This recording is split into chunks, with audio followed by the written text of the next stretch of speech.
হরে কৃষ্ণ। 2025 সালে বছরের প্রথম সূর্যগ্রহণ চলতি বছরে কবে পড়েছে এবং ভারত বাংলাদেশে এই সূর্যগ্রহণ দৃশ্যমান হবে কিনা, কোথায় কোথায় দৃশ্যমান হবে এবং কি কি বিধিনিষেধ রয়েছে সেই বিষয়ে আজকে আলোচনা করব। নবরাত্রির একদিন আগে ঘটবে বছরের প্রথম সূর্যগ্রহণ। বছরের প্রথম সূর্যগ্রহণ শীঘ্রই ঘটতে চলেছে।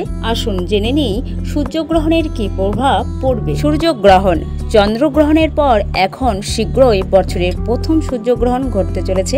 বছরের প্রথম সূর্যগ্রহণ 29শে মার্চ শনিবার পালিত হবে। চৈত্র নবরাত্রির সূর্যগ্রহণের ঠিক পরের দিন থেকেই শুরু হবে, অর্থাৎ মা দুর্গার পুজোর শুভ দিন শুরু হবে।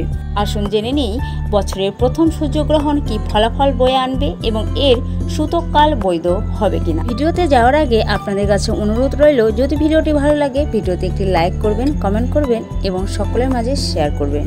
চৈত্র অমাবস্যা 2025 সালের 29শে মার্চ এবং একই দিনে 2025 সালের প্রথম সূর্যগ্রহণ হতে চলেছে।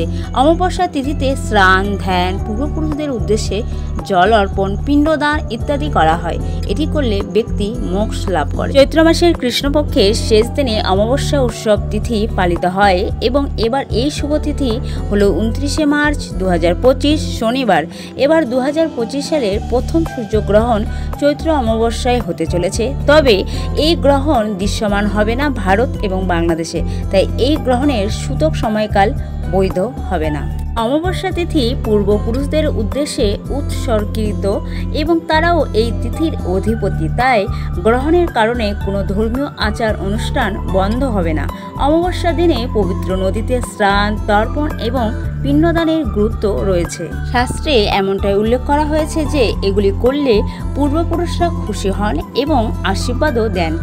অমাবস্যা তিথিতে গুরুত্ব অনেক, তাই এই দিনে কিছু নিয়ম আছে যেগুলি এড়িয়ে চলা উচিত।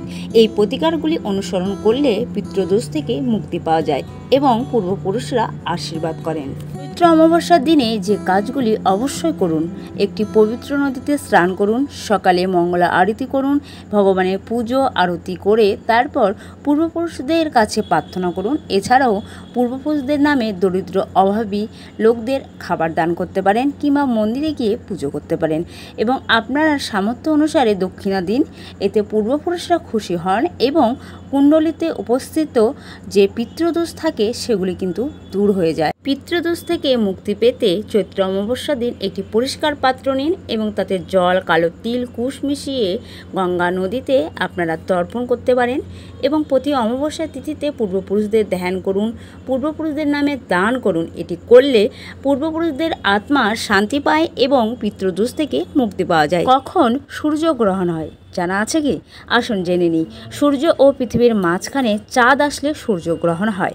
যখন চাঁদ সূর্যকে সম্পূর্ণরূপে ঢেকে ফেলে তখন তাকে পূর্ণকাল সূর্যগ্রহণ বলা হয়, কিন্তু এটি সম্পূর্ণরূপে ঢেকে রাখতে পারে না, তখন তাকে আংশিক বলা হয়।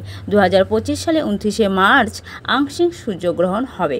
সূর্যগ্রহণের এই সময়ে চাঁদ সূর্যের প্রায় 93% ঢেকে ফেলে। এই সময়কালে এটি পূর্ণ সূর্যগ্রহণের মতো হবে, তবে পুরোপুরি নয়। ভারত ও বাংলাদেশে এই সূর্যগ্রহণ দৃশ্যমান হবে না, তবে উত্তর আমেরিকার কিছু অংশে সূর্যোদয়ের কিছুক্ষণ পরেই এই ঘটনাটি দৃশ্যমান হবে।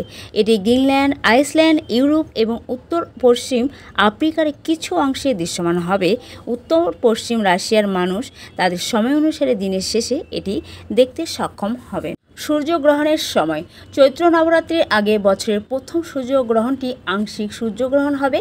বছরের প্রথম সূর্যগ্রহণ 2025 সালে 29শে মার্চ দুপুর 2:21 থেকে সন্ধ্যা 6:16 পর্যন্ত হবে। গ্রহণের মোট সময়কাল হবে 3 ঘন্টা 53 মিনিট। এই গ্রহণের অশুভ প্রভাব পড়বে কিনা?